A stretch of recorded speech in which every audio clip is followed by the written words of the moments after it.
Tudo o que acontece na Casa Legislativa da capital mineira você vê no Jornal da Câmara. Entrevistas, reportagens especiais, dicas de cultura, cidadania e o trabalho dos vereadores. De segunda a sexta-feira, às 6:45 da noite, aqui na TV Câmara.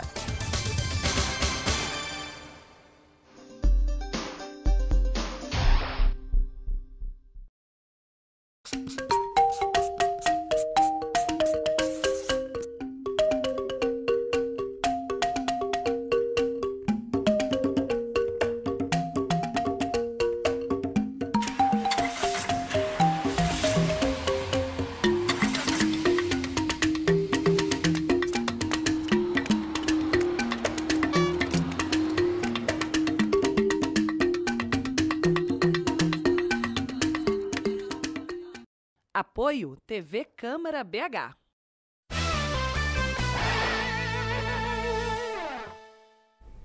De cada 10 brasileiros, 2 consomem cocaína. Dados da Organização Mundial de Saúde apontam que o Brasil já é o segundo maior mercado da droga do mundo, atrás apenas dos Estados Unidos, e um dos maiores consumidores de crack. Mais de 1,5 milhão de pessoas usam maconha todos os dias no país. A dependência muitas vezes começa na adolescência ou ainda na infância. O que tem sido feito na capital para evitar o tráfico de drogas nas escolas? Como funciona a rede de internação e tratamento em Belo Horizonte? Como é o trabalho de prevenção? O combate ao uso de drogas é o tema do Câmara Debate de hoje.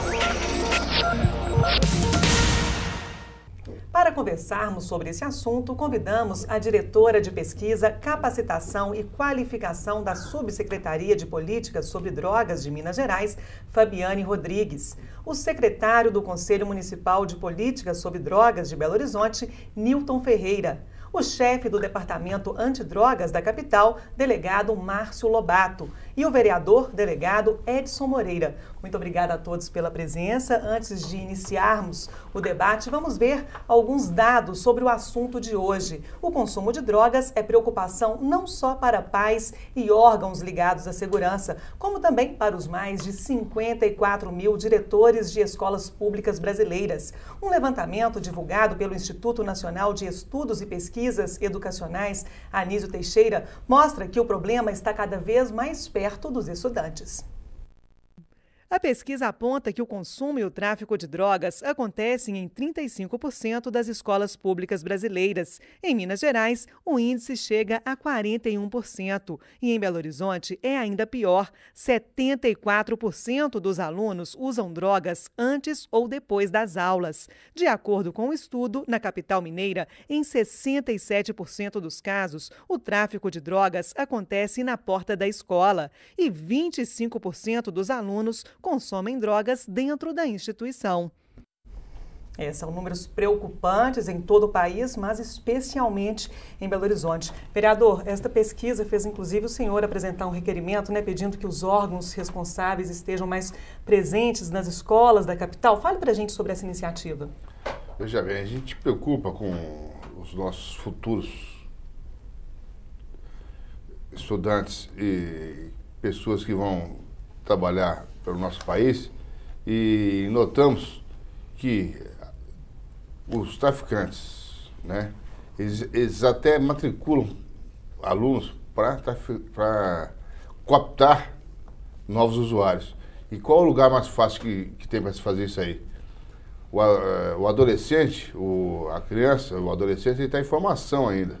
Então ele é muito mais fácil de ser cooptado e levar a ser usuário, e futuramente até um vaporzinho, e com isso a nossa juventude vai se esvaindo, droga afora.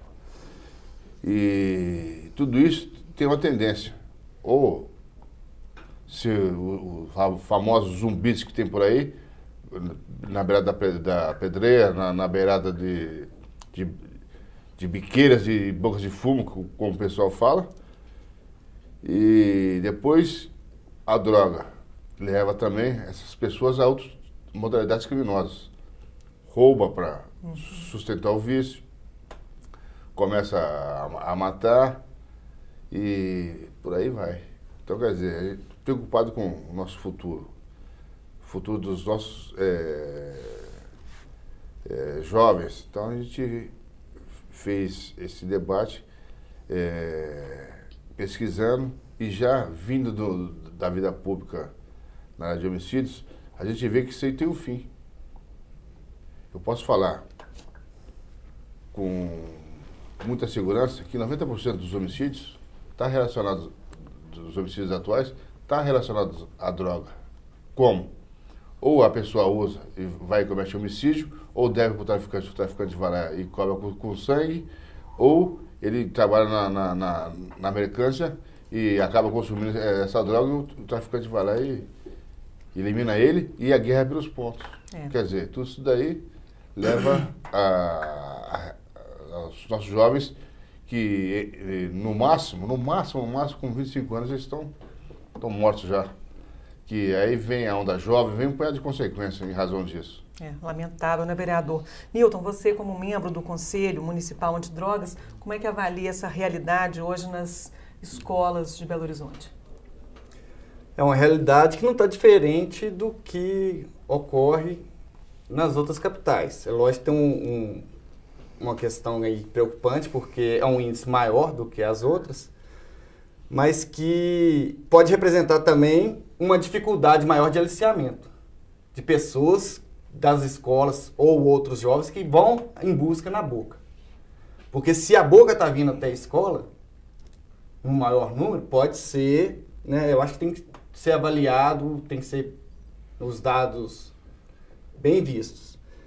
A questão de ter proximidade com a escola, eu acho que é natural pela própria situação de falta de preparo dos jovens, muitas vezes, para a vida. Nós temos hoje, na cidade grande principalmente, a questão da rua ser perigosa, né? Os nossos filhos ficam trancados dentro de casa. Os locais de socialização, muitas vezes, são a escola. É a escola, né? O que ocorre que, não tendo o acesso ou o contato com esses jovens em outros locais, acaba se buscando na escola o aliciamento. A Prefeitura de Belo Horizonte tem o programa Rede pela Paz, né, da Secretaria Municipal de Educação, na qual a coordenadora é conselheira, inclusive, e que apresenta dados de combate, porque hoje a gente pode falar sobre prevenção ao uso de drogas sem tocar no assunto de drogas. Basta você apresentar ações positivas de socialização, né? Eu costumo dizer que Belo Horizonte tem a fama de ser a capital dos botecos. Tem gente que tem orgulho disso, eu vejo com tristeza, porque é um local de socialização no bar e os outros espaços. Muitas vezes ficam relegados, os espaços sadios às vezes, não que o boteco seja um local ruim, mas só ele não sei se é uma boa fama para a cidade. Como você disse aí, né, o trabalho de prevenção é fundamental. Daqui a pouquinho já falar mais sobre o que está sendo feito em Belo Horizonte, em Minas Gerais, para combater, não é, este quadro. Agora, Fabiane, você acha que essa incidência, né, de drogas nas proximidades de escola está associada à violência, à precariedade que cercam muitos centros de ensino aí no país? Como é que você avalia essa pesquisa? Certamente todas essas variáveis confluem para esse dado, mas só pegando um ponto da fala do Nilton, que a gente tem que fazer uma leitura cuidadosa dos dados, porque o questionário que é aplicado aos diretores de escolas, ele versa sobre a percepção, né, a identificação de uso de drogas nas imediações das escolas. Isso não significa que 74% dos nossos alunos da rede municipal de ensino usam drogas, o que seria um dado alarmante, que eu acho que a gente teria que parar o programa e falar, vamos fazer alguma coisa que é estado de guerra. Isso, né? 74% é um número extremamente alto, que nos preocupa de saber que ele está nas imediações, mas não necessariamente aponta para um consumo de 74% pelos alunos das escolas, necessariamente. E a gente sabe que o consumo, ele não é um consumo que se dá isolado, ele acontece numa série de variáveis que confluem para isso, né? Todas as precariedades dos sistemas e dos serviços podem corroborar para esse uso, daí a ação integrada de todos os agentes públicos, privados, as organizações da sociedade civil são as que conseguem, quando a gente trabalha de uma maneira integrada, minimizar esses índices, né? É um trabalho em conjunto. Não é 74% dos alunos estão consumindo, isso. É 74% dos pontos estão próximos às escolas. Isso, exatamente. É isso que está falando. A pesquesa diz. Faz, exatamente. Isso, porque a leitura tem que ser cuidadosa. Se 64% estivesse usando, seria ainda mais preocupante. Vamos embora para casa. Não tem mais o que fazer. Agora, delegado Márcio, conta para a gente, né, o que tem sido feito para evitar o tráfico na porta das escolas. Bom, a questão do consumo de drogas, a questão do tráfico, né, ele perpassa pelo consumo naturalmente, que só vai existir o tráfico enquanto tiver o comprador, o usuário de drogas. Ela passa por uma questão que exige o comprometimento de todos, de toda a sociedade. Não dá para você imaginar apenas o poder público como responsável por isso. Começa pela própria família. Parte do que nós temos hoje, em termos de criminalidade, em função de sérios problemas que nós assistimos no dia a dia na imprensa, parte da degradação da instituição família, da falta, às vezes, de comprometimento dos pais, de controlarem ações de seus filhos. Muitas vezes os pais são obrigados a trabalhar, o pai e a mãe, enfim, tem um pouco menos de tempo e, às vezes, tem menos cuidado com os seus filhos. Então, começa aí a nossa obrigação de pais, né, de irmãos mais velhos, de cuidar da nossa família. Então, a degradação da família ela é um fator, assim, muito sério na questão da utilização de drogas hoje. Em relação à prática de política pública, política de polícia, hoje nós temos no âmbito da Polícia Civil uma ação muito interessante que foi feita pela chefia de polícia, que é difundir o combate ao tráfico de drogas em todas as unidades da capital. Eu chefio o departamento, que é especializado, que hoje cuida das ações maiores, buscando atingir os maiores traficantes, porque quando você atinge um traficante maior, que tem um potencial maior, você deixa desabastecido aqueles menores traficantes. Então você causa, em alguns momentos, um verdadeiro desabastecimento. Porque quando você prende aquele traficante da rua, ou que está vendendo na boca de fumo, ou até vendendo na porta da escola, é evidente que isso é importante, nós não podemos deixar de fazer. Mas ele é facilmente substituível.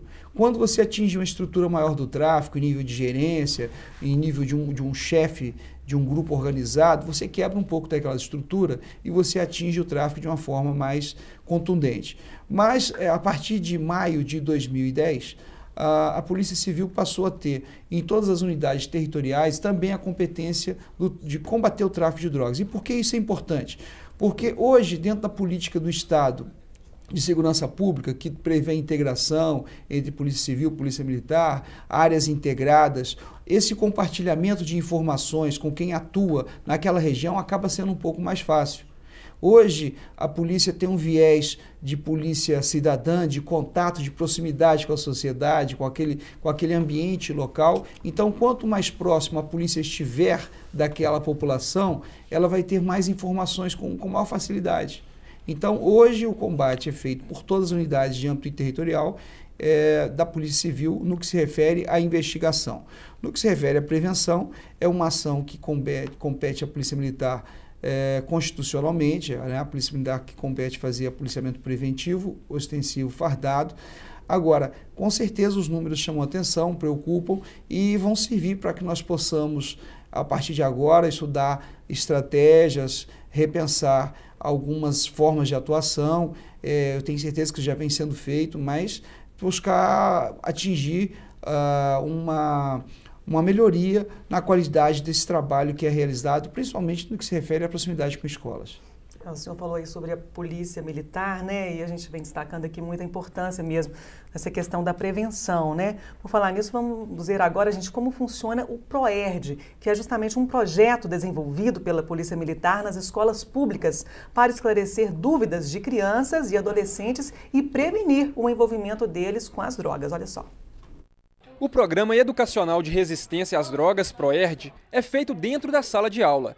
Todos os semestres, um policial-professor explica para os estudantes como evitar a influência de amigos, pressão de desconhecidos e a viver sem experimentar e trabalhar com drogas. O PROERD é um programa de resistência ao uso de drogas, né, e pretende estar retirando essa criança antes que ela entre no mundo das drogas, está retirando desse meio e possibilitar um trabalho de prevenção a esse uso e ao tráfico de drogas. Destrói a vida da sua família. Também ela fala que ela destrói o corpo, ela destrói os órgãos de vocês. E algumas outras dicas, se você conhece alguém que usa, incentive ele a procurar uma ajuda. Isso é bem legal também. No primeiro dos 10 encontros do semestre, orientações sobre os tipos de drogas e os perigos que ela traz para a saúde. Nas próximas aulas, vão ser realizadas atividades que simulam situações do cotidiano para que os pré-adolescentes saibam lidar com cada tipo de situação. Na primeira aula, 2 alunas já se destacaram. Prejudica todos e eu não quero ser prejudicada não, ninguém quer.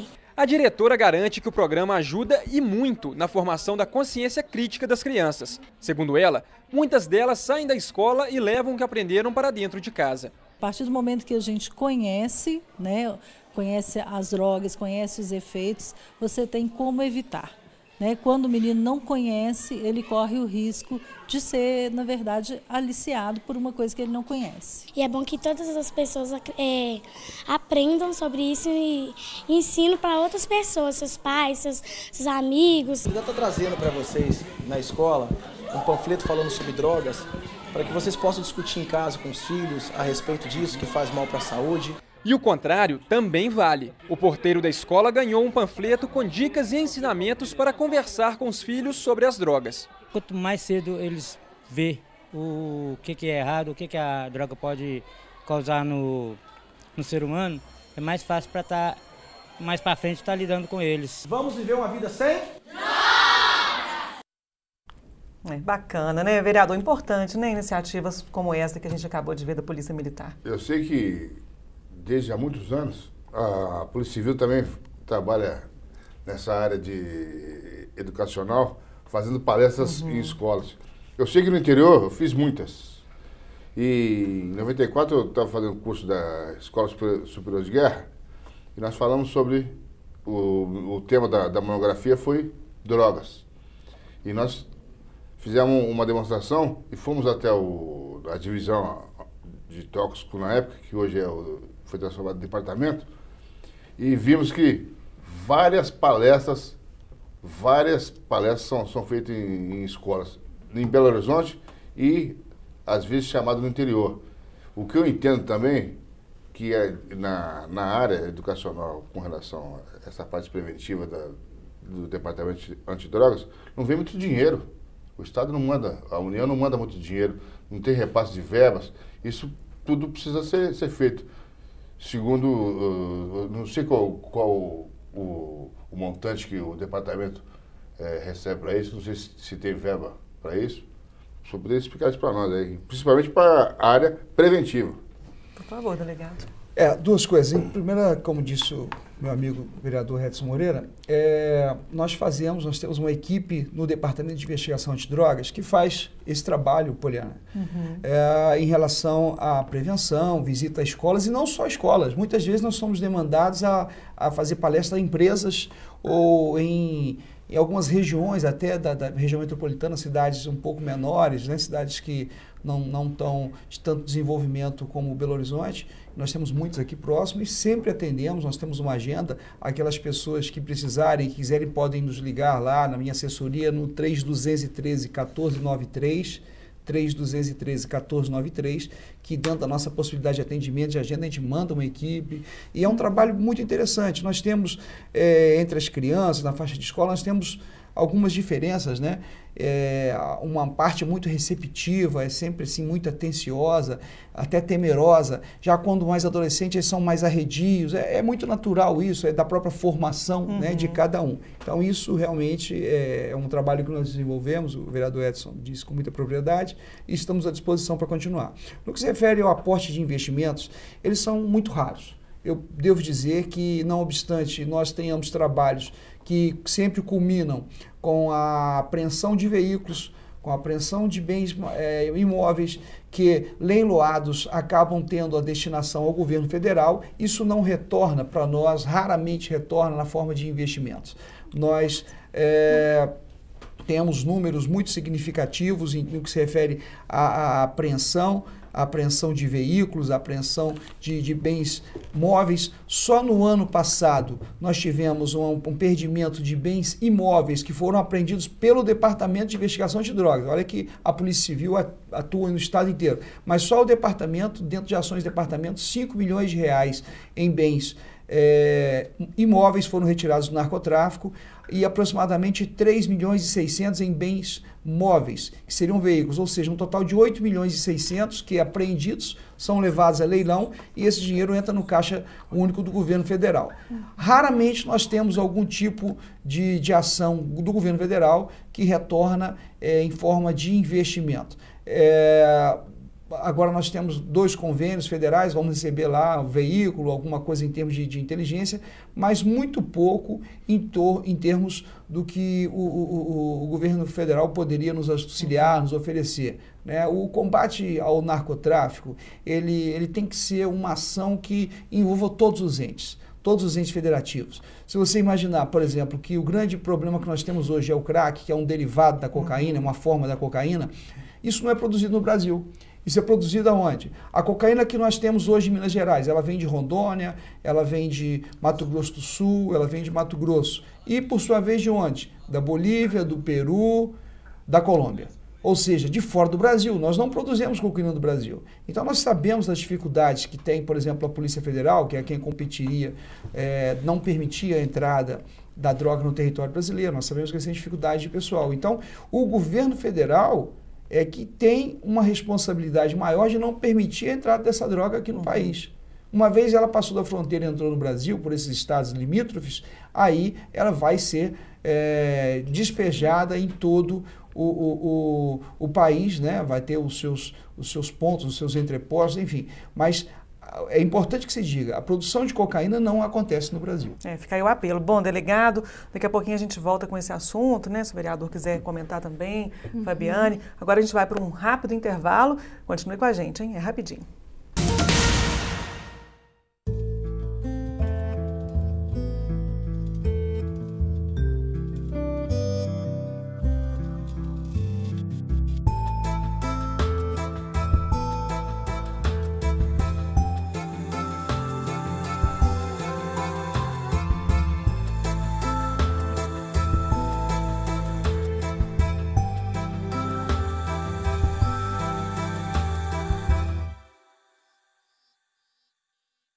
Apoio TV Câmara BH.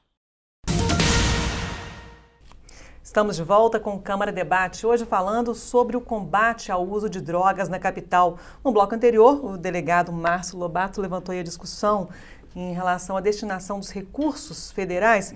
Vereador, a sua posição, a sua opinião sobre esses dados que ele colocou aqui para a gente. Eu entendo que toda essa distribuição de verba federal é ínfima para se combater um assunto tão importante, uma questão tão importante como que é as drogas, que as drogas realmente é um verdadeiro câncer dentro da sociedade que estão consumindo os nossos jovens. Prevenção e repressão, principalmente detectar os pontos e fazer uma investigação segundo a legislação brasileira, custa muito caro. E esse dinheiro é muito pouco. Esse investimento. Ainda tem que tentar desintoxicar esse pessoal. Quer dizer, é uma verba pequena para tanta coisa que o governo federal deixou acontecer nesse tempo todo em que as drogas agora estão realmente sendo uma economia muito forte. A gente pode falar até que segunda ou terceira economia a nível mundial. Né? Quer dizer, o trabalho tem que ser melhor, a verba tem que ser um pouco maior. Não só, tem estados que são beneficiados com verbas bem maiores. Vamos só 2 estados. Minas Gerais é o terceiro. Terceiro estado do país. Agora, Rio de Janeiro. As verbas que for para o Rio de Janeiro são... Nem passa, a nossa é bem pequena em relação ao Rio de Janeiro e São Paulo. Só para ter... E Rio Grande do Sul e tudo mais. Minas Gerais teria que receber muito mais e essa verba não deveria ser engessada, deveria ser um pouco mais flexibilizada principalmente a nível municipal. Fabiane, é importante estreitar essa discussão sobre os fundos? Acredito que sim. A gente sabe que o fundo, se a gente tem os fundos regulamentados e ativos, a tendência é que a política se torne muito mais ativa, menos morosa, porque a destinação fundo a fundo ela é muito mais rápida, muito mais efetiva. Então, acho que os conselhos, tanto o Conselho Municipal quanto o Conselho Estadual, tem que motivar uma discussão mais aprofundada, mais detalhada, assumindo mesmo a responsabilidade de trazer essa questão para a pauta com o Fundo Nacional, para que a destinação ocorra de forma mais célere e a política tem as consequências dessa celeridade, né, que é o serviço prestado com mais eficiência para o cidadão. Né? Fabiane, Newton, delegados, vereador, vamos conhecer agora um outro projeto que é desenvolvido aqui em Belo Horizonte para poder, né, justamente combater esse mal que é a droga. Né? Uma equipe da Secretaria Municipal de Saúde tem a missão de ir às ruas e convencer os dependentes a fazer um tratamento. A aproximação acontece a meia distância. Depois que um laço é construído, forma-se uma roda. Vale até um pouco de brincadeira. O consultório de rua trabalha com usuários de drogas das ruas de Belo Horizonte. O projeto da Secretaria Municipal de Saúde existe desde março de 2011. O programa faz uma triagem nos lugares frequentados pelos usuários. Depois, de acordo com a necessidade de cada um, eles encaminham os dependentes químicos para diferentes tratamentos. Nós somos muito bem recebidos, né?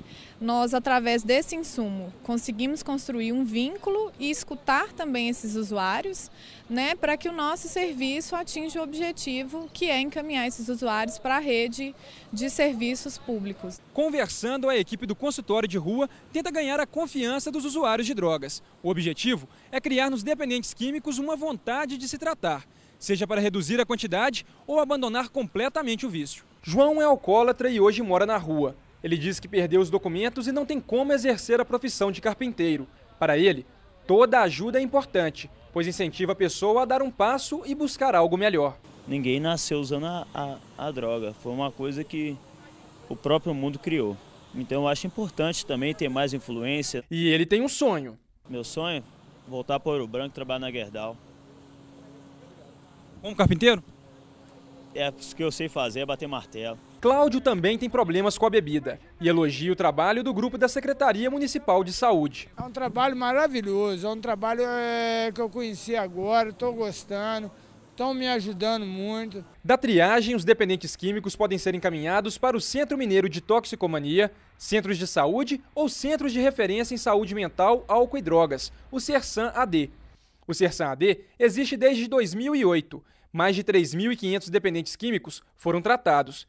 Quase 60% têm problemas que envolvem bebida alcoólica. Cerca de 30% usuários de crack e 9% múltiplas drogas. No CERSAM-AD, são feitas diferentes oficinas para inserir socialmente os usuários e ajudar no tratamento diário. É um serviço que a gente propõe tratar dentro da lógica da redução de danos, ou seja, a gente faz projetos terapêuticos individuais e possíveis. Ali dentro cabe tanto aqueles sujeitos que estão indo para ficar abstinente, como os outros que propõem a redução e construir a vida de uma outra forma. Quando o dependente químico quer sair das ruas e receber ajuda, o tratamento é mais eficaz. A gente trabalha baseado no desejo desses indivíduos. Então fica muito mais fácil a vinculação tanto com a nossa equipe quanto com os serviços em geral. Bacana. Então, Newton, é um trabalho, é um projeto realmente que tem funcionado. Fale um pouquinho para a gente, né, sobre essa equipe de abordagem em consultório de rua, esse programa e também a rede de atendimento aqui em Belo Horizonte. Bom, é um projeto que é referência no país e é interessante salientar até o que a Luana falou sobre a questão do desejo do sujeito. Porque muitas vezes a gente encontra pessoas, eles no caso mais, que estão desesperançadas. Eu acho que a pior situação que o sujeito se encontra é a da desesperança, quando ele não vê mais saída para nada. E muitas vezes os locais de tratamento, a pessoa chega lá já nessa situação. A abordagem das pessoas na rua pode levar ele a não ter necessidade de chegar a esse fundo de poço e avaliar a situação e superar a sua crise naquele momento. Porque a gente tem que lembrar, gente, que é mudança de paradigma. há bem pouco tempo, o alcoólatra, o usuário de droga, ele era um marginal, que muita gente falava assim, ele não quer nada com a vida.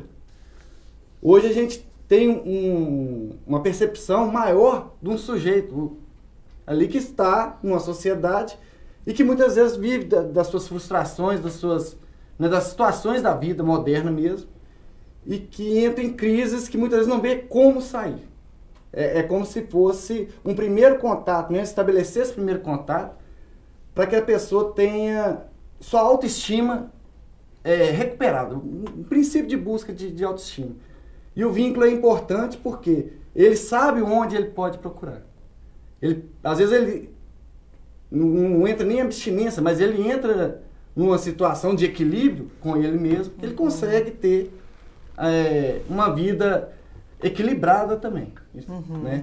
Os dois casos apresentados, inclusive, você vê que são profissionais, têm profissão, mas que estão numa situação de morador de rua devido a alguma crise em algum momento da sua vida. É importante, né, como você colocou, quando parte da pessoa, né, quando ela realmente quer isso. Agora, eu aproveito para colocar um tema aqui para vocês que gera um pouco de polêmica, né, que é a questão da internação compulsória. Né? Muitas vezes, a única saída para famílias desesperadas com um usuário compulsivo em casa. Como é que vocês veem essa questão? É uma alternativa? Não é uma boa saída? Delegado.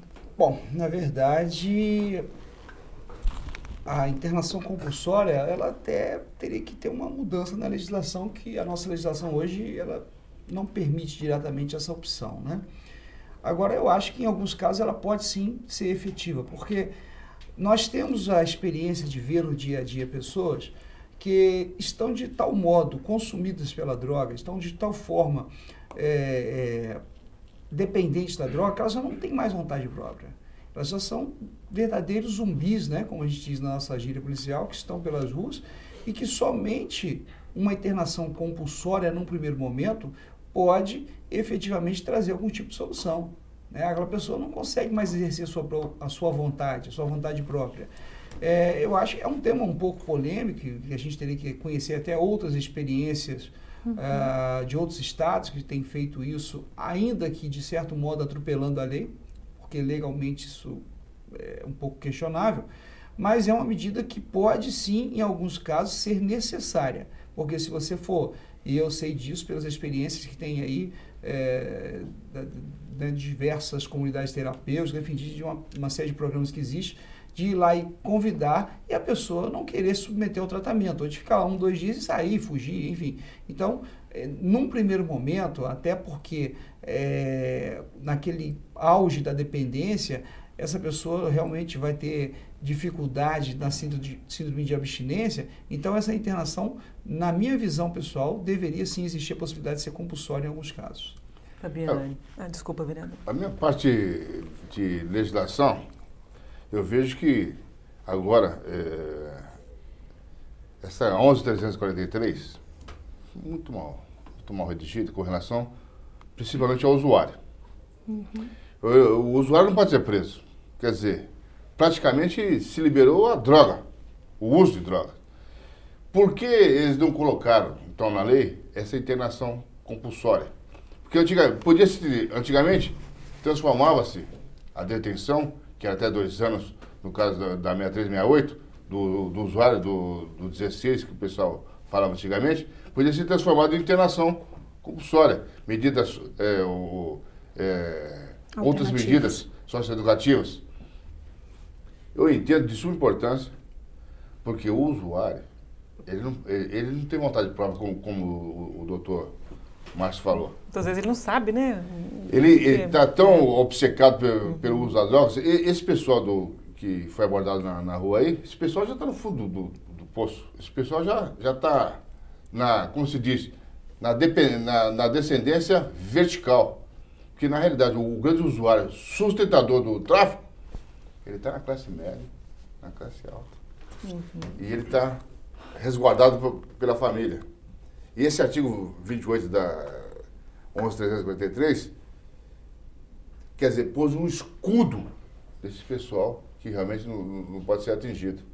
Porque, veja bem, antigamente o usuário era levado na delegacia, às vezes até autuado em flagrante. Hoje ele vai na delegacia, sai primeiro que o policial. Quem vai querer combater o usuário disso aí? Tanto é que o pessoal não está nem mais aí para o usuário, ou a polícia, não quer perder mais tempo.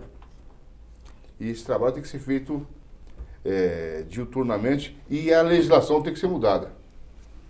E entendo mais que tudo o que aquele departamento, aquele órgão de prevenção e repressão conseguiu angariar e tomar do traficante, seja remetido para aquele mesmo departamento.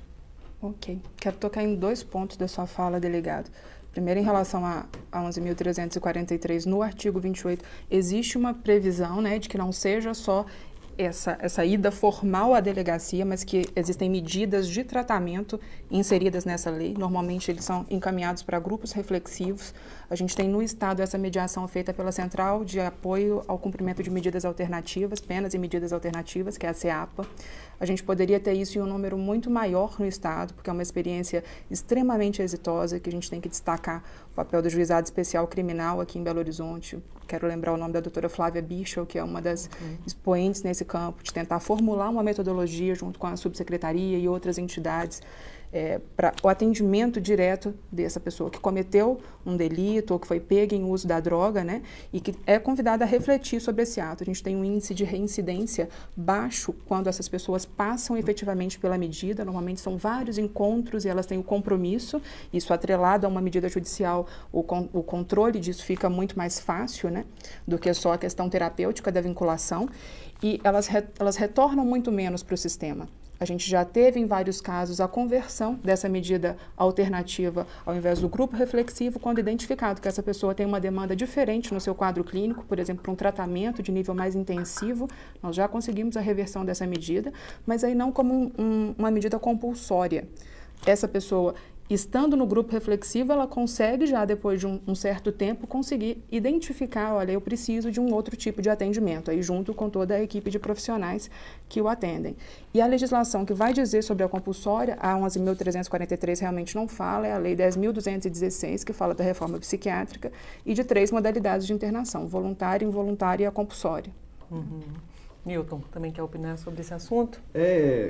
A questão que a gente pensa no Conselho, foi até discutido na última plenária, que a internação compulsória é uma última medida desesperada. Porque se temos outros, e eu acho que nós estamos num momento em que se discute muito a questão de como abordar, por exemplo, igual o consultório de rua faz, igual outro serviço, Belo Horizonte vai estar agora com mais 2 CERSAM-AD. Se tem outras formas, o trabalho do Rede pela Paz, junto com a Pastoral da Sobriedade, na prevenção, com a subsecretaria, o programa Papo Legal vai estar em Belo Horizonte novamente, montando essa rede de prevenção. Ou seja, buscar formas alternativas para não se chegar a uma medida drástica. Eu concordo com o Dr. Márcio, Dr. Edson, em relação à questão legal, em partes, mas eu acredito que a gente tem outras formas de trabalhar até não ser necessário atitudes da lei. Né? Concordo. Eu sou pedagogo de formação e eu costumo dizer que um dos grandes problemas do nosso país é cria-se uma lei para isso. Tem um problema, cria uma lei para isso. Por que não se educa, não se forma uma consciência de sociedade, de positiva, como eu falei no início aqui, para que as pessoas não se envolvam no problema, para que elas tomem conscientização do problema que está sendo criado. E assim como eu falei também no início, nós estamos numa mudança de paradigma sobre essa questão das drogas. Hoje não dá para a gente trabalhar especificamente em um campo da saúde ou da legislação. Hoje você tem vários outros campos, né, que envolvem esse problema, porque ele é diverso, é um problema, eu chamo uma crise de socialização, porque o que nós temos é uma virtualização das relações. Né? O isolamento do ser. Eu vou discordar do rapaz aí pelo seguinte, o doutor Márcio, ele abordou muito bem a desagregação familiar. Educação, a família tem que ser, como se diz, tem que ser coautora, tem que ser partícipe, e a família não está participando atualmente na educação. Por quê? Por causa da subsistência. Ou você subsiste leva o alimento ou você educa o filho. Pois é, doutor, mas, por exemplo, eu fui do colegiado da escola do meu filho e eu conheci várias mães que não trabalhavam, que o marido sustentava a casa e que não participavam porque não queria participar. Isso é coisa rara. Não. Isso é coisa rara. A maioria do povo tem que buscar o alimento. Tem que buscar o alimento. E a educação está tudo bem, mas a droga é democrática. Os ricos também, os ricos também têm filhos drogados que estão lá na pedreira. Não tem investimento maior na educação. Teve muitas reformas na educação que deixam cair. Vamos supor, eu sou da antiga. Falta latim na escola, eu estudei francês, eu estudei inglês. Propedêutica. E quer dizer, tem que voltar a ser primário. Não a escola profissionalizante. Tem que ter estágio. Lógico, isso é papo furado. Não, eu estou terminando uma dissertação de mestrado sobre isso, inclusive, ginásio polivalente. A legislação, na realidade, o nosso Congresso está surdo e ele não ouve o clamor do povo. Sim, quer dizer, mesmo. O final de tudo isso aí acontecia onde eu trabalhava, é o departamento de homicídio. Tudo desagava lá porque a morte da pessoa acaba com a vida dela e é muita morte. O Anísio Teixeira falava que uma escola que se investe menos em educação terá que investir mais em prisões. Se morre mais nesse país por causas criminosas do que por guerra no Oriente Médio. Muito mais. Sim. E lá, sim. Você viu o médio poço. Agora você vê o fundo mesmo, é na vala. Pois é, mas tem vala comum. Tem um ditado que fala que todo fundo de poço tem uma mola. Porque é lá que a pessoa muda de atitude. E não adianta a gente falar sobre a pessoa sair da questão da dependência química se ela não mudar de atitude por ela mesma. Se ela não fizer o esforço dela. Mas a dependência nunca... Se você não fizer um trabalho muito forte na repressão para se retirar e tratar essa pessoa, separar essa pessoa e blindar as escolas onde a educação está sendo desenvolvida com aquela pessoa, formando aquela pessoa, não vai ter jeito. Fica aí a mensagem, né, da importância realmente de um trabalho integrado de todos os órgãos responsáveis, inclusive da própria sociedade, da própria comunidade, a família principal. dos pais, né, da família. Né, a importância da adoção de políticas públicas é uma preocupação da Câmara, não é, vereador? Nossa. Só um detalhe, até acho que para tentar aqui, não arrefecer anos, mas assim, para a gente ficar claro, a posição que eu defendi, que o doutor Edson defendeu, Nilton, é de que seja realmente uma medida de exceção, que seja uma possibilidade, que hoje legalmente ela é duvidosa. Então a gente não está defendendo aqui, nem eu nem ele, que seja compulsória, mas que exista essa possibilidade, que legalmente, pela lei de drogas, ela não é permitida. Né? Então, o que nós estamos defendendo são aquelas situações extremas. Essa, eu acho que tem que ter alguma coisa diferente. Fica aí a mensagem, importante também opiniões diferentes, né? Democracia, e para isso, né, estamos aqui justamente para debater, né, esse assunto realmente que é de suma importância. Muito obrigada, Fabiane, Nilton, delegado Márcio, vereador, pela presença de vocês. Esse e muito obrigada. Muito demorado. Muito pouco. Vamos combinar um outro programa aí para continuar, né, debatendo esse assunto tão importante, sem dúvida nenhuma. Muito obrigada a você aí de casa, que nos acompanhou, que nos assistiu. O Câmara Debate fica por aqui. O programa é exibido às terças e quintas-feiras, às 6 da noite, segundas, quartas e sexta, às 6h30 da manhã e nos fins de semana. Muito obrigada pela sua atenção e até o próximo encontro.